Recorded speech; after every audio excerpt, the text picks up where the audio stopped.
ബഹുമാന്യരെ, HNC books പ്രസിദ്ധീകരിക്കുന്ന ശ്രീ സജീവൻ നന്ദിക്കാടിൻ്റെ Homo sapiens Yuval Noah ഹരാരിയുടെ ആശയ ലോകത്തിലൂടെ ഒരു സഞ്ചാരം എന്ന കൃതിയുടെ പ്രകാശന ചടങ്ങാണ് ഇവിടെ നടക്കുന്നത്. സമയം വളരെ കുറച്ച് തന്നെ ഒറ്റവാക്കിൽ Shri VT Balram, Meenakshi, advocate Prashanth Padmanabhan, Sajin Stephen, എഴുത്തുകാരൻ സജീവൻ നന്ദിക്കാട്, ഇവിടെ കൂടിച്ചേർന്നിട്ടുള്ള മറ്റെല്ലാ സുഹൃത്തുക്കൾക്കും സ്വാഗതം ആശംസിക്കുന്നു. പരിപാടി ആരംഭിക്കുന്നു. ആദ്യം പുസ്തക പ്രകാശനമാണ്. പുസ്തക പ്രകാശനം VT ബലറാമും മീനാക്ഷിയും കൂടി നിർവഹിക്കും.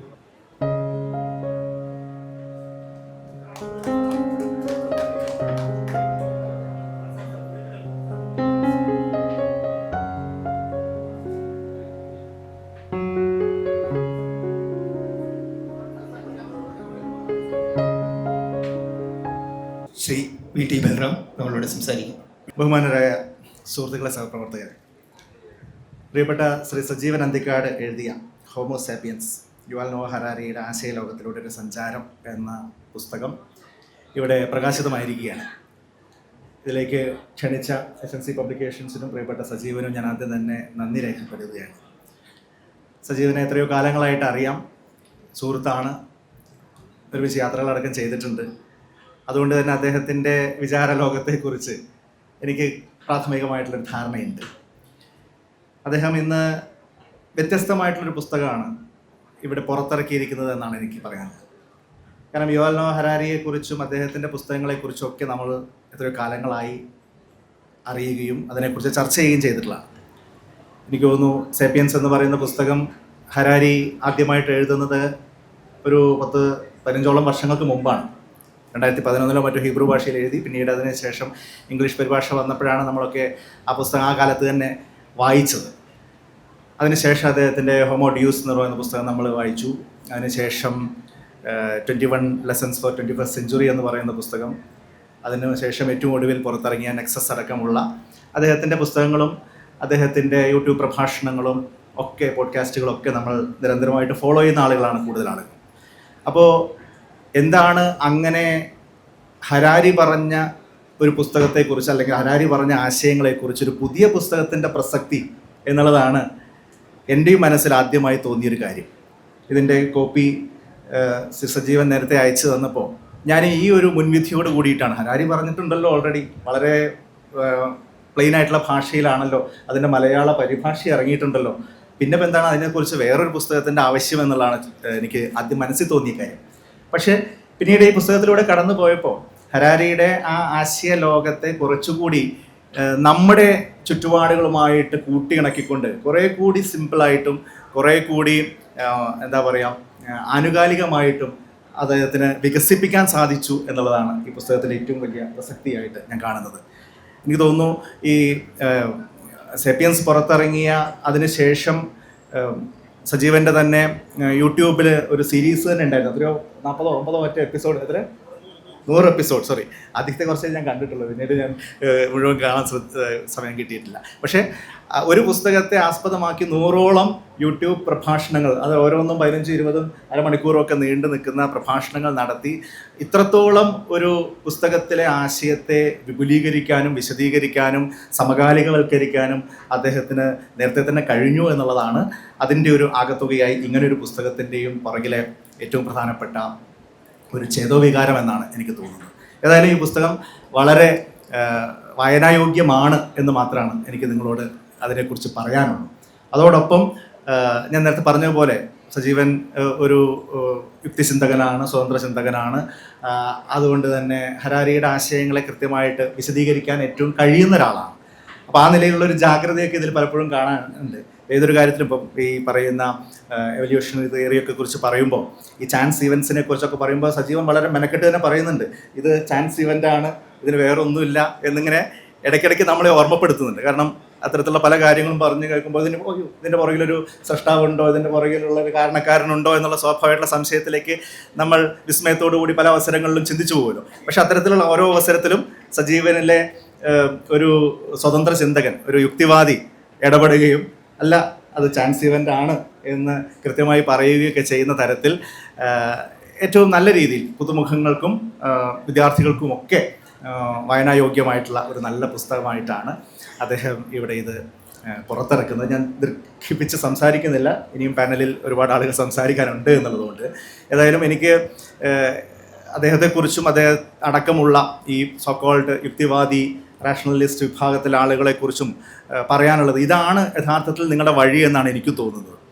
സ്വതന്ത്ര ചിന്തയെ പ്രോത്സാഹിപ്പിക്കുന്ന, സ്വതന്ത്രമായിട്ടുള്ള അന്വേഷണ ത്വരയെ മുന്നോട്ട് കൊണ്ടുപോകാൻ സാധിക്കുന്ന തരത്തിൽ ഓരോ വിഷയത്തിലും യുക്തിസഹമായ നിലപാടുകൾ, കാഴ്ചപ്പാടുകൾ രൂപീകരിക്കാൻ കഴിയുന്ന അവസ്ഥയിലേക്ക് ആളുകളെ മാറ്റി തീർക്കുന്ന തരത്തിൽ ആ നിലയിലുള്ളൊരു ശാസ്ത്രീയ അവബോധത്തിലേക്ക് സമൂഹത്തെ കൊണ്ടുപോവുക എന്നുള്ളതാണ് എല്ലാവരുടെയും ലക്ഷ്യമായിട്ട് മാറേണ്ടത്. പക്ഷേ ദൗർഭാഗ്യവശാൽ ഇന്ന് സ്വതന്ത്ര ചിന്തകർ എന്ന് പറയുന്ന ആ വലിയ വിഭാഗത്തിൽപ്പെട്ട കുറച്ച് ആളുകൾ, എനിക്ക് തോന്നുന്നു അവർ വെറും കേവല നാസ്തികവാദികളായി മാറുകയാണ്. ദൈവമുണ്ടോ ഇല്ലേ എന്നുള്ളതിനെക്കുറിച്ചുള്ള ഒരു കേവല തർക്കം, അതിനപ്പുറത്ത് സാമൂഹ്യ വിഷയങ്ങളിലൊക്കെ അവരുടെ പല നിലപാടുകളും യഥാർത്ഥത്തിൽ സാമൂഹ്യ വിരുദ്ധമായി പോലും ചില ഘട്ടങ്ങളിൽ മാറുന്നുണ്ട്. അവിടെ എനിക്ക് മീനാക്ഷിയുടെ ഒരു ഇൻ്റർവ്യൂ ഇതേപോലെ ഞാൻ കണ്ടിരുന്നു. മീനാക്ഷിയോട് ആരാണോ ഇൻ്റർവ്യൂവർ എന്ന് നിങ്ങൾ തന്നെയാണല്ലേ? ഓക്കെ ഓക്കെ സോറി, ഞാനത് അതിൻ്റെ കണ്ടന്റ് മാത്രമേ എൻ്റെ ഓർമ്മയിലുള്ളൂ. അപ്പോൾ ചോദിക്കുന്നുണ്ട്, ദൈവവിശ്വാസിയാണോ അല്ലേ? അപ്പോൾ മീനാക്ഷി വളരെ കൃത്യമായിട്ട് പറയുന്നുണ്ട്, ഞാൻ റാഷണലിസ്റ്റാണ്. അപ്പോൾ ഇദ്ദേഹം വീണ്ടും ചോദിക്കുകയാണ്, അപ്പോൾ ദൈവം ഇല്ല അല്ലേ? അപ്പോൾ മീനാക്ഷി വളരെ ക്ലെവറായിട്ട് അതിനോട് ഉത്തരം, അതെൻ്റെ ചോദ്യമല്ല, എൻ്റെ വായിൽ നിന്ന് അങ്ങനെ പറയിപ്പിക്കുക എന്നുള്ളത് നിങ്ങളുടെ ലക്ഷ്യമാവേണ്ട കാര്യമില്ല. ഓരോ വിഷയത്തിലും ഏറ്റവും റാഷണലായിട്ട് ഏറ്റവും യുക്തിസഹമായി കാര്യങ്ങൾ കാണുക, അതിനനുസരിച്ച് നിലപാടുകൾ രൂപീകരിക്കുക, അത് പൊതുസമൂഹത്തോട് നിർഭയമായിട്ട് പറയുക. ആ നിലയിലാണ് മീനാക്ഷിയെ പോലുള്ള ഒരാൾ, എനിക്ക് തോന്നുന്നു ഇനി ഏർലി 20s അല്ലേ? അപ്പോൾ ഇത്രയും ചെറിയ പ്രായത്തിൽ തന്നെ ഇങ്ങനെ ഇപ്പം ജെൻസിയുടെയും ജെൻ ആൽഫയുടെയും ഒക്കെ ഒരു ഇതാണ്, ജനറേഷനാണ്. അതിൽ മീനാക്ഷിയെ പോലുള്ള ആളുകളൊക്കെ വളരെ സ്വതന്ത്രമായിട്ടും കാര്യകാരണ സഹിതവും നമുക്കൊക്കെ വലിയ അത്ഭുതവും അതോടൊപ്പം ആദരവും തോന്നുന്ന തരത്തിലുള്ള നിലപാടുകളൊക്കെ സ്വീകരിച്ചുകൊണ്ട് മുന്നോട്ട് പോകുമ്പോൾ ഇങ്ങനെ ഒരു തലമുറയെ വാർത്തെടുക്കാൻ കഴിയുന്ന തരത്തിലുള്ള ഒരു പുസ്തകമായിട്ടാണ് ഞാനിതിനെ നോക്കിക്കാണുന്നത്. അതുകൊണ്ട് കൂടുതൽ മീനാക്ഷിമാരുണ്ടാവട്ടെ, കൂടുതൽ സജീവന്മാരുണ്ടാവട്ടെ, അവരിലൂടെ നമുക്ക് ഒരു പുതിയ തലമുറയെക്കുറിച്ച് അഭിമാനിക്കാൻ കഴിയുന്ന അവസ്ഥയുണ്ടാവട്ടെ. എല്ലാ നന്മകളും എല്ലാ ആശംസകളും സജീവനും HNC പബ്ലിക്കേഷൻസിനും നേരുന്നു. തീർച്ചയായിട്ടും ഇത് എല്ലാവരും വായിക്കണമെന്ന് അഭ്യർത്ഥിക്കുന്നു. നമസ്കാരം. ഇനി മീനാക്ഷി നമ്മളോട് സംസാരിക്കും. എല്ലാവർക്കും നമസ്കാരം. ഒരിക്കൽ കൂടി സന്തോഷം ഇന്നിങ്ങനെ ഒരു പ്രോഗ്രാമിൽ കൂടി ഇവിടെ പങ്കെടുക്കാൻ പറ്റിയതിൽ. എനിക്ക് രാവിലെ ഇവിടെ ഓൾറെഡി ഒരു പരിപാടി ഉണ്ടായിരുന്നു, അതിനുശേഷം ഇങ്ങനെ ഒരു പുസ്തക പ്രകാശനത്തിൽ പങ്കെടുക്കാൻ പറ്റിയതിൽ ഒരുപാട് സന്തോഷമുണ്ട്. മുൻപ് ഒരുപാട് ഇത്തരം പരിപാടികൾ പങ്കെടുത്തിട്ടുണ്ടെങ്കിലും ആദ്യമായിട്ടാണ് ഈ പുസ്തകം കുറച്ചെങ്കിലും വായിച്ചതിന് ശേഷമുള്ളൊരു പ്രകാശനം ഞാൻ ചെയ്യുന്നത്. എനിക്കിത് ആദ്യം തന്നെ സജീവൻ സാർ ഇതിൻ്റെ ഒരു കോപ്പി അയച്ചു തന്നിട്ടുണ്ടായിരുന്നു. ഞാനത് ആ സമയത്ത് ഞാനൊരു ഷൂട്ടിലായിരുന്നു, പക്ഷേ വളരെ കുറച്ച് മാത്രമേ എനിക്ക് വായിക്കാൻ പറ്റിയിരുന്നുള്ളൂ. പക്ഷേ നമ്മുടെ ഹോമോ സാപ്പിയൻസ് പേര് കേൾക്കുന്നത് പോലെ തന്നെ മനുഷ്യരെ പറ്റിയും നമ്മുടെ തലച്ചോറിൻ്റെ വികസനത്തെ പറ്റിയും ബിഗ് ബാങ്ങിനെ പറ്റിയും റെഡ് ഷിഫ്റ്റിനെ ഒക്കെ പറ്റി വളരെ സിമ്പിളായിട്ട് നമുക്ക് പറഞ്ഞു തരുന്ന ഒരാശയത്തിൽ കൂടെയുള്ള യാത്രയാണെങ്കിൽ പോലും അതിനെ വളരെ ലളിതമാക്കി നമുക്ക് പറഞ്ഞു തരുന്ന ഒരു പുസ്തകമാണ്. അതുകൊണ്ട് പണ്ടെപ്പോഴും ഞാൻ എല്ലാവരുടെയും ഒരു തെറ്റിദ്ധാരണയാണ്, ഞാൻ ഒരുപാട് വായിക്കുന്ന ആളാണെന്ന്. പക്ഷേ അത് തെറ്റാണ്. ഞാനങ്ങനെ ഒരുപാട് തീരെ വായിക്കുന്ന ആളല്ല. ഞാനിങ്ങനെ മനഃപൂർവ്വം വായനാശീലം ഉണ്ടാക്കിയെടുക്കാൻ ശ്രമിക്കുന്ന ഒരാളാണ്. അതുകൊണ്ട് ഞാനിങ്ങനെ എനിക്ക് തന്നെ ഒരു ഇത് വെക്കും, ഞാൻ ദിവസവും ഇത്ര പേജ് ഏതെങ്കിലും ഒരു പുസ്തകം, ഒരു നല്ല പുസ്തകം വായിച്ചിരിക്കണം എന്നുള്ളത്. അപ്പം അങ്ങനെ ഞാൻ എന്നെ തന്നെ നിർബന്ധിച്ച് വായിച്ചൊരു പുസ്തകമാണ് ഹോമോ സാപ്പിയൻസ് എന്ന് പറയുന്നത്. ഞാൻ വായിച്ച് പൂർത്തീകരിച്ചിട്ടില്ല, ഞാൻ വായിച്ച് തുടങ്ങിയിട്ടേ ഉള്ളൂ. പക്ഷേ നമുക്ക് ഈ ചെറുതിലെയൊക്കെ നമ്മളടുത്ത് പുസ്തകം വായിക്കണം എന്ന് നിർബന്ധം പറയുമ്പോൾ നമുക്കൊരു പ്രശ്നമുണ്ട്. ഇഷ്ടപ്പെടുന്ന കഥയും ഇഷ്ടപ്പെടുന്ന ജോൺറയൊന്നും അല്ലെങ്കിൽ നമുക്കതിനോട് പിന്നെ ഒരു താല്പര്യം കാണില്ല. അത് പിന്നെ പകുതിക്ക് വെച്ചൊക്കെ നിന്ന് പോകുമ്പോൾ അത് നമ്മുടെ വായനയെ തന്നെ എഫക്റ്റ് ചെയ്യും. പക്ഷേ ഇത് വെറും ഒരു കഥയല്ല, ഇതൊരു അറിവായതുകൊണ്ട് തന്നെ ഇത് മുന്നോട്ട് വായിക്കാനായിട്ട് നമ്മളും നിർബന്ധിതരാകുന്നുണ്ട്. ഇതൊരു കുറച്ച് പേജ് വായിച്ചു കഴിഞ്ഞാൽ പിന്നെ അടുത്തത് എന്താണ് എന്ന് നമുക്ക് മനസ്സിലാക്കിയിരിക്കാൻ വേണ്ടിയിട്ട് നമ്മളെ തന്നെ നമ്മൾ ക്വസ്റ്റ്യൻ ചെയ്യുന്നൊരു പരിപാടി ഇതിൽ നടക്കുന്നുണ്ട്. അതുകൊണ്ട് തന്നെ ഞാൻ ഈ പുസ്തകം മുഴുവനായിട്ട് വായിക്കും. എന്തായാലും ഇന്ന് നിങ്ങളോടൊപ്പം ഈ പരിപാടിയിൽ പങ്കെടുക്കാൻ സാധിച്ചതിൽ എനിക്ക് ഒരുപാട് സന്തോഷമുണ്ട്. എന്നെപ്പോലെ തന്നെ എൻ്റെ അച്ഛനും ഒരുപാട് പ്രിയപ്പെട്ട ആളാണ് സജീവൻ ചേട്ടൻ എന്ന് പറയുന്നത്. സോ എനിക്കും എൻ്റെ ഫാമിലിക്കും ഒരുപാട് സന്തോഷം ഇത്തരമൊരു പരിപാടിയിൽ നിങ്ങളുടെ എല്ലാവരെയും കാണാനും ഒരുമിച്ച് ഉണ്ടാവാനും സാധിച്ചതിൽ ഒത്തിരി സന്തോഷം. ചേട്ടനെയും ഞാൻ ആ ഇൻ്റർവ്യൂവിന് ശേഷം ഇപ്പോഴാണ് കാണാൻ പറ്റിയതിൽ ഒരുപാട് സന്തോഷമുണ്ട്. And thank you so much. അടുത്തതായി അഡ്വക്കേറ്റ് പ്രശാന്ത് പ്രജ്ഞാപൻ പുസ്തകം പരിചയപ്പെടുത്തും. സജീവൻ അന്തിക്കാട് നമുക്കെല്ലാം പരിചിതനായിട്ടുള്ള മുഖമാണ്. എഴുത്തിന് രാഷ്ട്രീയമുണ്ടോ എന്ന് ചോദിച്ചു കഴിഞ്ഞാൽ ചിലർ സ്ത്രീപക്ഷമായിട്ട് എഴുതുന്നവരുണ്ട്, ചിലത് ഇടതുപക്ഷമായിട്ട് വലതുപക്ഷമായിട്ട് എഴുതുന്നുണ്ട്, നിഷ്പക്ഷമായിട്ട് എഴുതുന്നു എന്ന് അവകാശപ്പെടുന്നവരുണ്ട്. സജീവൻ ചേട്ടൻ്റെ എഴുത്തിൻ്റെ രാഷ്ട്രീയം എന്താണെന്ന് ചോദിച്ചു കഴിഞ്ഞാൽ യുക്തിചിന്തയാണ്, റാഷണലിസം. അതിൽ സയൻസിൻ്റെ ബേസിസിൽ എല്ലാം യുക്തിഭദ്രമായിട്ട് അടുക്കും ചിട്ടയോടുകൂടി പരിശോധിച്ച് അദ്ദേഹത്തിൻ്റെ ചാനലിൻ്റെ പേര് തന്നെ ചാനൽ 13.8 എന്നാണ്. 13.8 ബില്യൺ ഇയേഴ്സായി യൂണിവേഴ്സ് ഉണ്ടായി എന്നുള്ളതാണ് അതിൻ്റെ ബേസിസ് ഞാൻ വിശ്വസിക്കുന്നു. അദ്ദേഹത്തിൻ്റെ സിനിമകളായാലും ഇപ്പോൾ എഴുതിയിരിക്കുന്ന ഈ പുസ്തകമാണെങ്കിലും ഈ പുസ്തകത്തിൽ വളരെ ഗഹനമായ ആശയങ്ങൾ, ചരിത്രത്തിൻ്റെ വ്യാഖ്യാനം, അത് യുവൽ നോവ ഹരാരി എഴുതി തുടങ്ങിയപ്പോൾ ആളുകൾ ബാക്കിയുള്ളവരൊക്കെ അപ്രസക്തമാവുന്നൊരു കാഴ്ചയാണ് നമ്മൾ കണ്ടത്. 21st സെഞ്ച്വറിയിലെ ഏറ്റവും പ്രധാനപ്പെട്ട 100 പുസ്തകങ്ങൾ ഗാർഡിയൻ അതിൽ ലിസ്റ്റ് ചെയ്ത് വന്നപ്പോൾ സാപ്പിയൻസ് അതിലൊരു പുസ്തകമായിരുന്നു. അതിനെപ്പറ്റി നിരവധി വിവർത്തനങ്ങൾ ലോകമെമ്പാടും വന്നു. ബിൽ ഗേറ്റ്സ്, ബിൽ ക്ലിൻ്റൺ, ഒബാമയൊക്കെ പറയുന്നതിലെ അവർ വായിച്ചതിൽ ഏറ്റവും പ്രിയപ്പെട്ട പുസ്തകങ്ങൾ ഹരാരിയുടെ പുസ്തകങ്ങളാണ്. ഓരോ വർഷവും ലിസ്റ്റ് ചെയ്യാറുണ്ട്. അപ്പോൾ ഇതിന് പരിഭാഷ കൂടാതെ അതിനൊരു സ്വതന്ത്രമായിട്ടുള്ള ഒരു പഠനം, അതിനെ അവഗാഹിച്ച് അതിനെപ്പറ്റി എഴുതുമ്പോൾ നമ്മുടെ സമൂഹത്തിൽ ഇപ്പോൾ നടന്നുകൊണ്ടിരിക്കുന്ന നമ്മുടെ ലോകചരിത്രത്തിൽ മാത്രമല്ല ഇന്ത്യയുടെ സവിശേഷമായിട്ടുള്ള അവസ്ഥ, കേരളത്തിലെ രാഷ്ട്രീയമെല്ലാം അതിനെപ്പറ്റിയൊക്കെ പ്രതിപാദിച്ചുകൊണ്ട് വളരെ സരളമായിട്ടാണ് വളരെ പ്രധാനപ്പെട്ട വിഷയങ്ങൾ പോലും സജീവൻ ചേട്ടൻ അദ്ദേഹത്തിൻ്റെ വീഡിയോകളൊക്കെ കണ്ടിട്ടുള്ളവർക്കറിയാം, വളരെ സിമ്പിളായിട്ടാണ് അദ്ദേഹം എഴുതിയിരിക്കുന്നത്. അതിൽ ഒരു ചെറിയ ഉദാഹരണം പറഞ്ഞു കഴിഞ്ഞാൽ രണ്ടാമത്തെ ചാപ്റ്ററിൽ, ഒന്നാമത്തെ ചാപ്റ്റർ അദ്ദേഹം ബിഗ് ബാങ്ങിനെ പറ്റിയൊക്കെയാണ് പറയുന്നത്. രണ്ടാമത്തെ അധ്യായത്തിൽ മനുഷ്യനൊരു സാധാരണ ജീവിയാണ് എന്ന് പറഞ്ഞിട്ട് എങ്ങനെയാണ് ഈ മനുഷ്യൻ ഒരൊറ്റ ഇനമാണ്, ഒരൊറ്റ സ്പീഷീസാണ് എന്നതിനെപ്പറ്റി പറഞ്ഞു വരികയാണ്. അപ്പോൾ ഈ ഹരാരിയുടെ പഠനമാണെങ്കിലും അദ്ദേഹം നമുക്ക് മനസ്സിലാകുന്ന രീതിയിൽ ശ്രീനാരായണ ഗുരു പറഞ്ഞൊരു ഉദാഹരണം, പുണർന്നു പെറുന്നതെല്ലാം ഒരു ഇനമാണ്.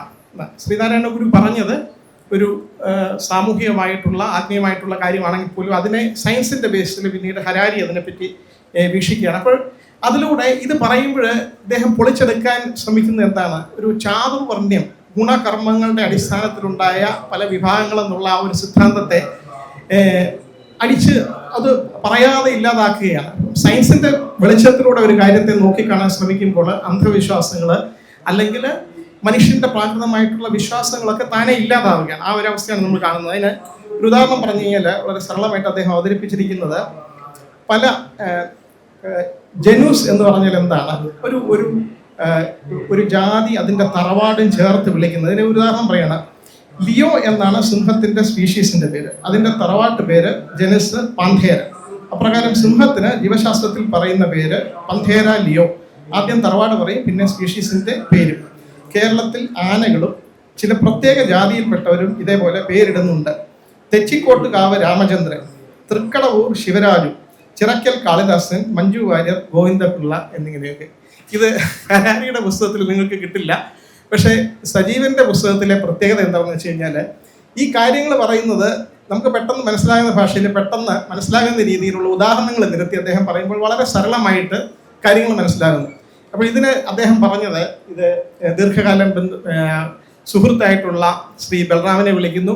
അതുകൂടാതെ പ്രായം കുറഞ്ഞ ആളുകൾ കൂടി അതിനകത്ത് മീനാക്ഷി വളരെ ചെറിയ പ്രായത്തിൽ തന്നെ വളരെ പ്രധാനപ്പെട്ട ചില ചോദ്യങ്ങളൊക്കെ ഉന്നയിച്ചിരുന്നു. അപ്പോൾ ആ പ്രായത്തിലുള്ള ആളുകൾക്ക് പോലും വായിച്ചു കഴിഞ്ഞാൽ പെട്ടെന്ന് മനസ്സിലാക്കാൻ കഴിയുന്ന രീതിയിൽ ഈ പുസ്തകത്തെ അവതരിപ്പിക്കുക എന്നുള്ളതാണ് എൻ്റെ പുസ്തകത്തിൻ്റെ ഉദ്ദേശം എന്ന് പറയുന്നത്. അതുകൊണ്ടാണ് മീനാക്ഷിയെ വിളിച്ചതെന്ന് പറയുന്നത്. നേരത്തെ ശ്രീ ബലറാം സൂചിപ്പിച്ചതുപോലെ ദളിതരുടെ കാര്യമൊക്കെ ഒരു ചോദ്യം ഉന്നയിക്കുന്നത് കണ്ടിരുന്നു, കേരളത്തിൽ എല്ലാവരും ശ്രദ്ധിച്ചിരുന്നു. അങ്ങനെയുള്ള പല ചോദ്യങ്ങൾക്ക്, പ്രസക്തമായിട്ടുള്ള ചില ചോദ്യങ്ങൾക്ക്, അത് പ്രായം പ്രശ്നമല്ല, ഏത് പ്രായത്തിലുള്ളവരും.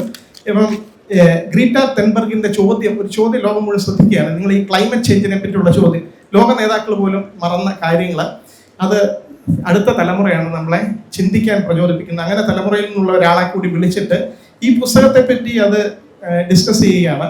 അതിൻ്റെ എല്ലാവർക്കും മനസ്സിലാകുന്ന രീതിയിൽ സ്കൂളിൽ പഠിക്കുന്നവർക്കും കോളേജിലൊക്കെ ചേർന്നവർക്ക് അത് പല രീതിയിലായിരിക്കും മനസ്സിലാകുന്നത്, പ്രശ്നമല്ല. അനുഭവങ്ങൾ വരുമ്പോൾ, കൂടുതൽ എക്സ്പീരിയൻസ് വരുമ്പോൾ അതിനെപ്പറ്റിയുള്ള മാറ്റങ്ങൾ. അപ്പോൾ ഇദ്ദേഹത്തിൻ്റെ പുസ്തകത്തിൻ്റെ ഒരു പരിമിതി എന്ന് പറയുന്നത്, ഈ ഹരാരിയുടെ 3 വിപ്ലവങ്ങളുടെ കാര്യം പറയുന്നു. അതിൽ ആദ്യത്തേത് കോഗ്നൈറ്റീവ് റെവല്യൂഷൻ, തലച്ചോറിൻ്റെ ആ വിപ്ലവം എന്ന് പറയുന്നത്. അതിനുശേഷം കൃഷിപ്പണിയിലൂടെ കാർഷിക വിപ്ലവം. ഇതുവരെ കൊണ്ട് നിർത്തിയിരിക്കുകയാണ്. അടുത്ത സയന്റിഫിക് റെവല്യൂഷൻ എന്നുള്ള ആ ഭാഗത്തിലേക്ക് എത്താൻ കഴിഞ്ഞിട്ടില്ല. അതിന് അടുത്ത ഒരു പുസ്തകമായിട്ട് വരുമെന്ന് പ്രതീക്ഷിക്കുന്നു. കൂടാതെ എനിക്ക് അദ്ദേഹത്തോടൊരു അപേക്ഷയുള്ളത്, ഹരാരിയുടെ ഈ പുസ്തകങ്ങൾ വന്നതിന് ശേഷം അത് കാർട്ടൂണായിട്ടും മനുഷ്യർക്ക് വളരെ എളുപ്പത്തിൽ, കുട്ടികൾക്ക് പോലും വളരെ രസകരമായിട്ട് വായിച്ച് മനസ്സിലാക്കാൻ കഴിയുന്ന രീതിയിലൊക്കെ പിക്ടോറിയൽ റെപ്രസെൻറ്റേഷൻ വന്നിട്ടുണ്ട്. അതുപോലെ ഈ പുസ്തകവും ഇതിനടുത്ത് മലയാളത്തിൽ ഇതിൽ കാർട്ടൂണായിട്ടോ അല്ലെങ്കിൽ ചെറിയ സിനിമയായിട്ടോ ഒക്കെ പറ്റിയ ആളുകളുണ്ട്. സിനിമയിലൊക്കെ അഭിനയിക്കാൻ പറ്റിയ കുട്ടികളെയൊക്കെ ഉൾപ്പെടുത്തിക്കൊണ്ട് സജീവൻ ചേട്ടൻ അങ്ങനെയുള്ള സിനിമകൾ ചെയ്തിട്ടുണ്ട്. സിനിമകൾ ഉൾപ്പെടെ കൊണ്ടുവരികയും ഈ ആശയങ്ങൾ സാധാരണക്കാരുടെ ഇടയിലേക്ക് വളരെ പ്രസക്തമായിട്ട് എന്നും ചർച്ച ചെയ്യുന്ന രീതിയിൽ കൊണ്ടുവരികയും ചെയ്യണം. കാരണം ഇതിൽ പറഞ്ഞിരിക്കുന്ന ഓരോ കാര്യങ്ങൾ ഈ ചിമ്പാൻസികളും മനുഷ്യരുമായിട്ടുള്ള ആ ഒരു ജനോം സിമിലാരിറ്റി, അതിനകത്ത് 98% സിമിലർ ആണെന്നാണ് പറയുന്നത്. അപ്പോൾ ഇത് പറഞ്ഞപ്പോൾ ഞാൻ ഓർത്തത്, ഈ ഹരാരിയുടെ കാര്യം പറയുമ്പോൾ അദ്ദേഹം വൈശാഖൻ തമ്പി പറയുന്നത്, മൈത്രേയൻ പറയുന്നത്, അങ്ങനെ നമ്മുടെ കണ്ടംപററി ആയിട്ടുള്ള പല ആളുകൾ യുക്തിവാദം പറയുന്നവരുടെയൊക്കെ കാര്യങ്ങൾ ഉദാഹരണം എടുക്കുന്നുണ്ട്. അതുകൂടാതെ അദ്ദേഹത്തിൻ്റെ അടുത്ത് എനിക്കൊരു സജഷനാണ്, നീൽ ഡിഗ്രേസ് ടൈസൺ, ഹരാരിയുമായിട്ടൊരു ഇൻ്റർവ്യൂ ഉണ്ട്. ടൈസൺ എന്ന് പറയുന്നത് ഒരു കാര്യം ചോദിക്കുന്നത്, അദ്ദേഹം ഒരു സയൻസ് കമ്മ്യൂണിക്കേറ്ററാണ് അമേരിക്കയിലുള്ള. അദ്ദേഹം പറയുന്നത് നമ്മുടെ ഒരു 1% ഡിഫറൻസേ ഉള്ളൂ ഈ ചിമ്പാൻസിയും മനുഷ്യനുമായിട്ട്. അങ്ങനെയാണെങ്കിൽ നമ്മളെക്കാൾ ഒരു 1% കൂടുതൽ ഇതിൽ മുന്നോട്ട് നിൽക്കുന്ന ഒരു ജീവവിഭാഗം ഉണ്ടായിരുന്നെങ്കിൽ എങ്ങനെയായിരിക്കും നമ്മുടെ അവസ്ഥ, നമ്മളവരെങ്ങനെയായിരിക്കും നോക്കിക്കാണുന്നത്. ചിലപ്പോൾ സ്റ്റീഫൻ ഹോക്കിങ്ങിനെ ഇയാൾ കുറച്ച് ബുദ്ധിയുള്ള ആളാണ് ഹോമോസാപ്പിയൻസിൻ്റെ ഇടയ്ക്ക് എന്ന് പറഞ്ഞിരുന്നേരും. അപ്പം അങ്ങനെ ഒരു ഐഡിയ ഇതുപോലുള്ള ആളുകളെ കൂടി ഇതിലേക്ക് കൊണ്ടുവന്നിട്ട് അങ്ങനെയുള്ള കാര്യങ്ങൾ കൂടി മലയാളികളുടെ ഇടയിൽ വളരെ സുപരിചിതമാകുന്ന രീതിയിൽ ആ കാര്യങ്ങൾ കൂടി കഥയുടെ രൂപത്തിൽ വളരെ ലളിതമായിട്ടും സരസമായിട്ടും അവതരിപ്പിക്കുകയും അതിനെപ്പറ്റി കുട്ടികൾ ഉൾപ്പെടെ എല്ലാവർക്കും മനസ്സിലാകുന്ന രീതിയിൽ പുസ്തകങ്ങളായിട്ടും കാർട്ടൂണുകളായിട്ടും അല്ലെങ്കിൽ ആർട്ടിൻ്റെ ഫോമിൽ, സിനിമയുടെ ഒക്കെ ഫോമിലേക്ക് കൊണ്ടുവരാനും കൂടി അദ്ദേഹം ശ്രമിക്കണം എന്ന് ഒരപേക്ഷയുണ്ട്. ബാക്കി പുസ്തകം ദീർഘമായിട്ട് വായിക്കാനുള്ളതാണ്. ഇതിനെപ്പറ്റി വളരെ ദീർഘമായിട്ട് പ്രതിപാദിക്കുന്നില്ല, കാരണം നിങ്ങളെല്ലാവരും ഇത് മേടിച്ച് വായിക്കുക. ഇനിയും അദ്ദേഹത്തിനെ കുറിച്ച് പറയാനുണ്ട്, പിന്നെ ഒരു പ്രഭാഷണം കൂടി ഉണ്ട്. ഞാൻ നിർത്തുന്നു. അടുത്തത് ശ്രീ സിജിൻ ശിവൻ. സുഹൃത്തുക്കളെ നമസ്കാരം. ചിലപ്പോൾ കോട്ടൊന്നും ഇല്ലെങ്കിൽ എന്നെ കണ്ടാൽ ചിലപ്പോൾ തിരിച്ചറിയില്ല. അപ്പം കോട്ടില്ലെങ്കിൽ മാത്രമല്ല, ബൽറാം എൻ്റെ ജൂനിയറായിട്ട് പഠിച്ച ആളാണ്. ബൽറാമിന് എന്നെ മനസ്സിലായിട്ടില്ല. തൃശ്ശൂർ എഞ്ചിനീയറിംഗ് കോളേജിൽ ഞാൻ കമ്പ്യൂട്ടർ സയൻസും ആള് സിവിൽ എഞ്ചിനീയറിംഗ് പഠിച്ചത്. ഇൻ്റർവ്യൂ കണ്ടിട്ട് മനസ്സിലായില്ല. അപ്പം പിന്നെ കോട്ടിടാതെ എന്നെ കണ്ടാൽ നിങ്ങളാരും തിരിച്ചറിയാൻ വഴിയില്ല. അപ്പം ഞാൻ പക്ഷേ ബുക്കിനെ പറ്റി പറയാനാണ് കൂടുതൽ ആഗ്രഹിക്കുന്നത്. പക്ഷെ പലരും വിട്ടുപോയ ഒരു കാര്യം പലതും ഞാൻ പറയാൻ ഉദ്ദേശിച്ച പലതും ഇവരൊക്കെ പറഞ്ഞുപോയി. അവസാനത്തെ ആയതുകൊണ്ട് എനിക്കിനി അധികം പറയാനില്ല. സജീവൻ ഒരു എഴുത്തുകാരൻ മാത്രമല്ല, ഒരു സിനിമാക്കാരനും കൂടിയാണ്. ഇന്നത്തെ സൂപ്പർ സ്റ്റാർ ടൊവിനോനെ അവതരിപ്പിച്ചത് സജീവനാണ്. പ്രഭുവിൻ്റെ മക്കൾ എന്നൊരു സിനിമ നിങ്ങളാരെങ്കിലും കണ്ടിട്ടുണ്ടോയെന്ന് അറിയില്ല. നിരീശ്വരവാദവും യുക്തിവാദത്തെ പറ്റിയൊക്കെ ആഴത്തിൽ സംസാരിക്കുന്ന ഒരു മലയാള സിനിമയാണ് പ്രഭുവിൻ്റെ മക്കൾ. അതിലാണ് കലാഭവൻ മണിയുടെ ഫേമസ് ഡയലോഗ്, ദൈവമുണ്ടോ ഇല്ലയോ എന്ന് എനിക്കറിയില്ല, പക്ഷെ ദൈവമില്ല, പക്ഷെ അയ്യപ്പസ്വാമിയുണ്ട്.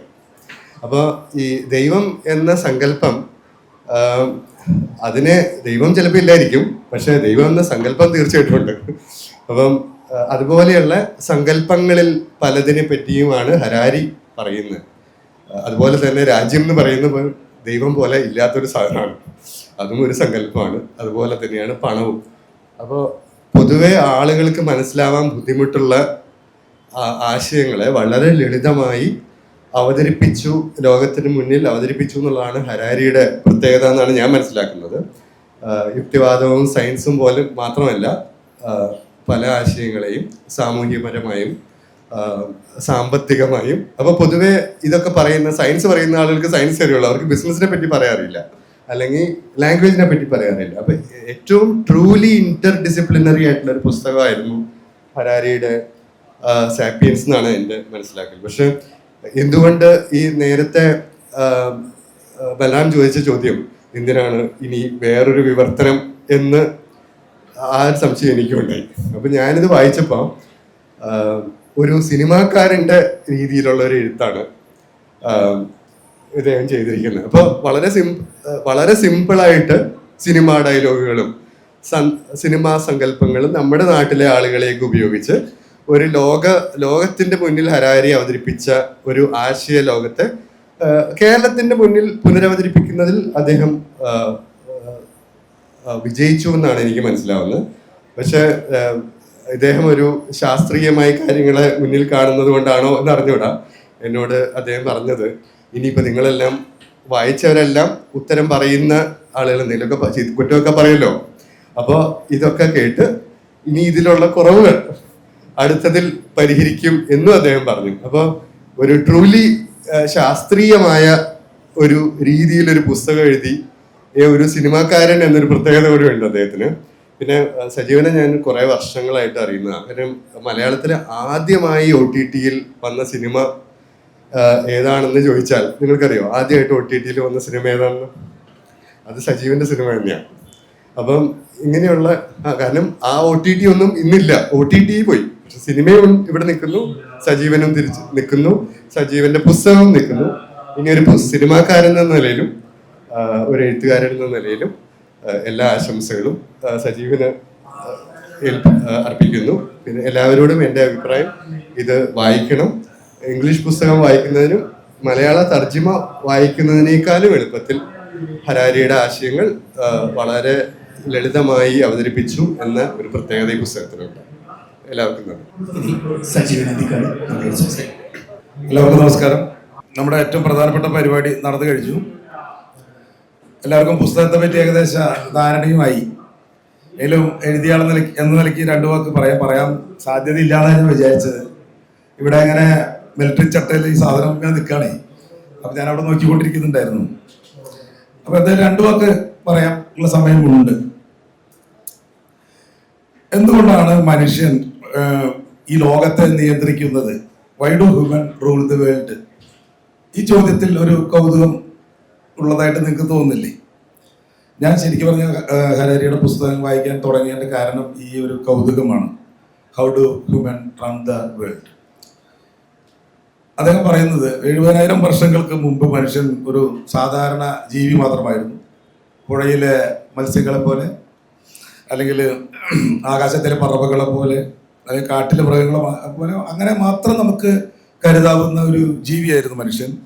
അവൻ്റെ പിന്നീട് വരുന്ന തലമുറകൾ ചന്ദ്രനിൽ നടക്കുമെന്നോ അണുവിൻ്റെ ഹൃദയം തുറന്ന് നോക്കുമെന്നോ അതുപോലെ ജീനുകളെ തുറന്ന് പഠിക്കുമോ എന്നൊക്കെ അറിയാൻ കഴിയാത്ത ഒരു സാധാരണ ജീവിയായിരുന്നു മനുഷ്യൻ എന്നാണ് ഹരാരി പറയുന്നത്.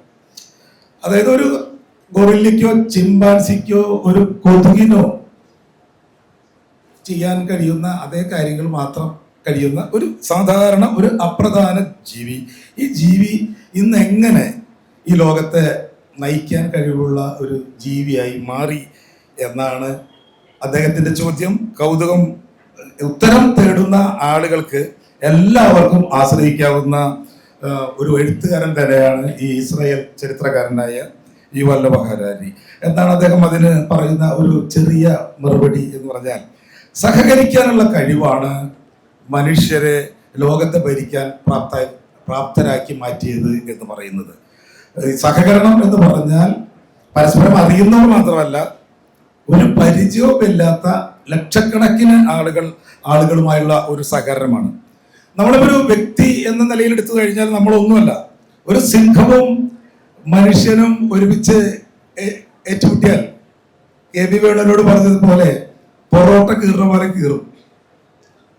പക്ഷേ നമ്മൾ പിന്നെ അതുപോലെ തന്നെ ഒരു മനുഷ്യനെയും ഒരു ചിമ്പാൻസിയെയും ഒരു ദ്വീപിൽ കൊണ്ടിട്ടാൽ അവിടെ ആരാണ് അതിജീവിക്കുക എന്ന് ചോദിച്ചാൽ അത് ചിമ്പാൻസി ആയിരിക്കും അതിജീവിക്കുക. എന്നാൽ 1000 മനുഷ്യരെയും 1000 ചിമ്പാൻസിയെയും ഒരുമിച്ച് നമ്മൾ നേർക്ക് നേർ നിർത്തിയാൽ മനുഷ്യർ വളരെ ഈസിയായി ജയിക്കും. അതാണ് അദ്ദേഹം മുന്നോട്ട് വയ്ക്കുന്ന ഐഡിയ. അതായത് നിങ്ങൾക്ക് ഒരിക്കലും ഒരു 1000 ചിമ്പാൻസിനെ പിടിച്ച് കോഴിക്കോട് കടപ്പുറത്ത് കൊണ്ട് നിർത്താനോ തൃശ്ശൂർ പൂരപ്പുറമ്പിൽ കൊണ്ട് നിർത്താനോ കഴിയില്ല. അത്രയും വലിയ അരാജകത്വം ഉണ്ടാവും. ഒരു സിസ്റ്റത്തിനും അവരെ നിയന്ത്രിക്കാൻ കഴിയില്ല. നേരെ മറിച്ച് 10,000 കണക്കിന് ലക്ഷക്കണക്കിന് മനുഷ്യരെ നമ്മൾ ഈ കടപ്പുറത്ത് കാണും, തൃശ്ശൂർ പൂരപ്പറമ്പിൽ കാണും. അവർ എന്താ പറയാ ഫലപ്രദമായ സഹകരണ ശൃംഖലകൾ ഉണ്ടാക്കുന്നത് നമ്മൾ കാണും. ഇതാണ് അദ്ദേഹം പ്രധാനമായിട്ട് ഈ സഹകരണമാണ് മനുഷ്യരെ ഭൂമിയെ റൺ ചെയ്യാൻ അല്ലെങ്കിൽ ഈ പ്രപഞ്ചത്തെ റൺ ചെയ്യാൻ മനുഷ്യനെ പ്രാപ്തനാക്കിയത് എന്ന് പറയുന്നത്. അപ്പോ ഇത്തരം ലളിതമായ വിശദീകരണങ്ങൾ നമ്മൾ മനസ്സിലാക്കുന്നതിൽ നിന്ന് തടയുന്നത് എന്താണ് എന്നുള്ളൊരു ചോദ്യം ഉണ്ടല്ലോ. വളരെ സിമ്പിൾ ആണല്ലോ. എനിക്ക് തോന്നുന്നുള്ളത് ലളിതമായ കാര്യങ്ങളെ ലളിതമായി വിശദീകരിക്കാത്തത് കൊണ്ടാണ് എന്നാണ്. അപ്പോൾ നമ്മൾ നോക്കുമ്പോൾ വിഖ്യാതങ്ങളായ ഗ്രന്ഥങ്ങളുടെ പദാനുപദ തർജ്ജമകൾ നമ്മൾക്ക് ഇവിടെ ഇഷ്ടം പോലെയുണ്ട്. പക്ഷേ അതിൽ നിന്നൊക്കെ വായനക്കാരെ മാറ്റി നിർത്തുന്ന എന്തോ ഒന്ന് നമുക്ക് കാണാൻ കഴിയും. എനിക്ക് തോന്നുന്നത് നമുക്ക് സ്കൂളിൽ പഠിക്കുന്ന കാലത്ത് ഒരുപാട് കുട്ടികൾക്ക് കണക്കിനുള്ളൊരു മടുപ്പ് നമ്മൾ കാണാറില്ല. അതുപോലെയുള്ള ഒരു ഉദാഹരണമായിരിക്കാം. ഈ പോരായ്മ പരിഹരിക്കാൻ എന്ത് പറ്റും, എന്ത് ചെയ്യാൻ കഴിയും? ചെറുതായിട്ട് പരിഹരിക്കാൻ നമുക്ക് കഴിഞ്ഞെങ്കിലോ, അതായത് അക്ഷരജ്ഞാനമുള്ള ആർക്കും വളരെ ഈസിയായി വായിക്കാൻ കഴിയാവുന്ന തരത്തിലുള്ള ലളിതമായ വാക്കുകൾ ഉപയോഗിച്ചുകൊണ്ട് നമുക്ക് ഹരാരിയെ പോലുള്ള ചിന്തകന്മാരുടെ ആശയങ്ങൾ എല്ലാവരിലും എത്തിക്കാൻ കഴിയും എന്ന ഒരു തോട്ട്, അതിൽ നിന്നാണ് ഈ ഹോമോ സാപ്പിയൻസ് എന്ന പുസ്തകം ഉണ്ടായത്. കുറേ എപ്പിസോഡുകളാണ് അതിലുണ്ടായിരുന്നത്. അത് 100ഓളം അധ്യായങ്ങൾ ഉണ്ട്. അപ്പൊ അതിൻ്റെ ഒരു പകുതി എടുത്ത് ഒരു പുസ്തകരൂപത്തിൽ ആക്കാൻ എന്നെ സഹായിച്ച ശ്രീ പ്രസന്നകുമാറാണ്, തൃശ്ശൂരുള്ള. അദ്ദേഹം കറന്റ് ബുക്സിൽ 25 വർഷം ജോലി ചെയ്ത പരിചയമുണ്ടായിരുന്നു. അത് ഇതിനും മുതൽക്കൂട്ടായിട്ടുണ്ട്. അദ്ദേഹത്തിന് ഞാൻ ഈ അവസരത്തിൽ നന്ദി പറയുകയാണ്. പിന്നെ ഞാൻ ഒന്ന് നിർത്തി പിന്നെ നന്ദി പറയാനുള്ളത് അജേഷ് കുമാറിനോട് തന്നെയാണ്. അദ്ദേഹം എന്നോട് നിർബന്ധിച്ച് ഈ എപ്പിസോഡുകൾ ചെയ്യാൻ പറഞ്ഞ അദ്ദേഹം ഇവിടെ ഉണ്ട്, അദ്ദേഹത്തിന് നന്ദി. അതുപോലെ ശ്രീകുമാറിനോടാണ് ഞാൻ പുസ്തകം പ്രസിദ്ധീകരിക്കാൻ ആകെ ഒരാളോടെ പറഞ്ഞുള്ളൂ. അദ്ദേഹം അത് ഇത്തിരി വലിയ പുസ്തകമായിട്ടും അത് പ്രസിദ്ധീകരിച്ചു തന്നു, അതിനും നന്ദി. അതുപോലെ പുസ്തകം റിലീസ് ചെയ്യുന്നതിന് വേണ്ടി നമുക്ക് വളരെ ദൂരം സഞ്ചരിച്ച് നമ്മളോടൊപ്പം വന്ന ഒരാളാണ് ബലറാം. അദ്ദേഹത്തെ എൻ്റെ സുഹൃത്താണ്, അദ്ദേഹത്തെ ഞാൻ അതുപോലെ നന്ദി പറയാണ്. അതുപോലെ മീനാക്ഷിയുടെ അച്ഛൻ, പിന്നെ അദ്ദേഹത്തിൻ്റെ കൂടെ വന്ന രഞ്ജിത്ത്, അവരോടുള്ള നന്ദി ഞാൻ രേഖപ്പെടുത്താണ്.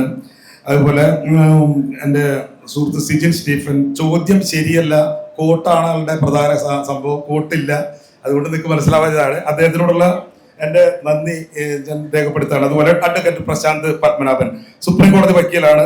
ചാനൽ ചർച്ചകളിൽ നിയമം വിശദീകരിക്കാൻ അദ്ദേഹത്തെ എല്ലാവരും പിടിവലിയാണ്. അതിൻ്റെ ഇടയിൽ ഈ പുസ്തകം വായിച്ച പുസ്തകം പരിചയപ്പെടുത്താൻ അദ്ദേഹം സമയം ഉണ്ടാക്കി, അദ്ദേഹത്തിനും നന്ദി.